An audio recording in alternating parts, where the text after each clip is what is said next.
बिस्मिल्लाहिर्रहमानिर्रहीम। अस्सलाम वालेकुम। कैसे हैं जी आप सब। मैं हूं फ़िज़ा, वेलकम करती हूं आपको लाजवाब पकवान में। तो जी लाजवाब पकवान में आज हम बना रहे हैं बहुत ही क्रिस्पी, बहुत ही मज़ेदार चिकन की ऐसी रेसिपी जिसको बनाना बहुत ही आसान है। मेहमान जब घर में आ रहे हों और आपको समझ ना आ रहा हो कि आप उनको ऐसा कुछ क्या सर्व करें जो कि उनको बहुत ही मज़ेदार लगे, साथ साथ आपका टाइम भी बचे, तो बनाइए ये मज़ेदार सी रेसिपी। चलिए बिना टाइम को वेस्ट किए अपने मज़ेदार से क्रिस्पी चिकन को बनाना स्टार्ट करते हैं, जो कि बहुत ही जूसी होगा और बहुत ही टेस्ट है। शुरू करते हैं। चलें जी, बिस्मिल्लाहिर्रहमानिर्रहीम। इस मज़ेदार से चिकन स्नैक्स को बनाने के लिए मैंने लिया यहाँ पर 1 किलो चिकन। इसमें कुछ स्पाइसी ऐड करती हूँ, जिसमें मैंने डाला है 1 टीस्पून कुटी हुई लाल मिर्च पाउडर, 1 टीस्पून नमक। नमक आप अपने जायके के मुताबिक डाल सकती हैं। 1 टीस्पून खुश्क धनिया पाउडर, ये फ्रेश कुटा हुआ धनिया पाउडर है। और 1 टीस्पून गरम मसाला पाउडर, 1 टीस्पून कुटी हुई लाल मिर्च। और अब मैं इसमें ऐड करती हूँ 1 टेबलस्पून सोया सॉस। सॉसी से बहुत ही अच्छा टेस्ट आता है, तो वो लाजमी ऐड कीजिएगा। 1 टेबलस्पून चिली सॉस और 1 टेबलस्पून विनेगर।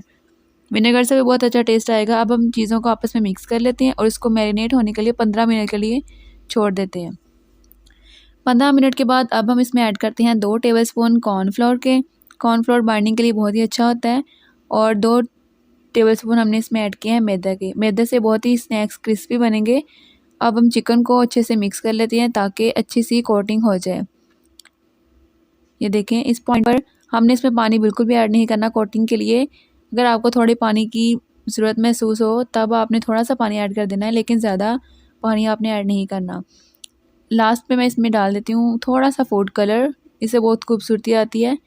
और अब हम इसको अच्छे से मिक्स करके ताकि कोटिंग सारी चिकन पर अच्छे से लग जाए, इसके एक एक हिस्से पे कोटिंग का मसाला चला जाए ताकि हमारे स्नैक्स मज़ेदार बने और इस बहुत ही फ्लेवरफुल हो। अब हमने इसको मैरिनेट करने के लिए रख देना है तकरीबन 2 घंटे के लिए। बिस्मिल्लाहिर्रहमानिर्रहीम। एक कढ़ाई में मैं ले लेती हूँ ऑयल। अगर आप ऑयल में फ्राई करते हैं तो ऑयल ले लें, नहीं तो आप घी को अच्छी तरह से गर्म कर लें। और जब इसमें बबल्स बनना स्टार्ट हो जाएं तब हमने एक एक करके सारे चिकन को इसमें डालना है और अच्छे से फ्राई करना है। आँच को हमने बिल्कुल स्लो रखना है, क्योंकि हाई फ्लेम पर जो स्नैक्स होते हैं चिकन अंदर से नहीं गलेगा, बाहर से इसका कलर डार्क आ जाएगा, जिससे आपको लगेगा कि चिकन फ्राई हो गई है, लेकिन अंदर से वो कच्ची होगी। स्टार्ट के आपने 1 मिनट बिल्कुल भी इनको नहीं हिलाना, ताकि इनके ऊपर जो हमने मैदा की और कॉर्नफ्लोर की कोटिंग की है वो अच्छे से सेट हो जाए। और जब वो अच्छे से सेट हो जाए तब हमने इनकी साइड को चेंज करना है और उलटते पलटते हुए हमने इनको अच्छी तरह से फ्राई करना है। हमने इनको इस तरह से फ्राई करना है कि ऊपर की जो कोटिंग होगी वो क्रिस्पी होगी, अंदर से चिकन बहुत ही सॉफ्ट होगा। तो तकरीबन 4 से 5 मिनट तक अच्छी तरह से ये फ्राई हो जाएंगे।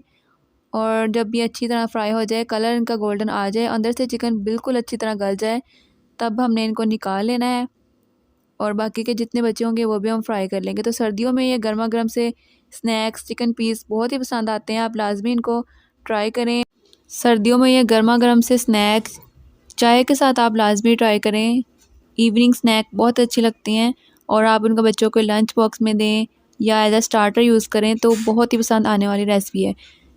चलें जी, आपको मैं इसकी फ़ाइनल लुक दिखा देती हूँ कि ये अंदर से कितने जूसी हैं और कितने सॉफ्ट बने हुए हैं। रेसिपी पसंद आई हो चैनल को ज़रूर सब्सक्राइब करें, वीडियो को लाइक करें। मिलती हूँ आपके साथ एक और वीडियो के साथ। अपना बहुत सारा ख्याल रखिएगा, मुझे भी दुआ में याद रखिएगा। तब तक के लिए अल्लाह हाफिज़।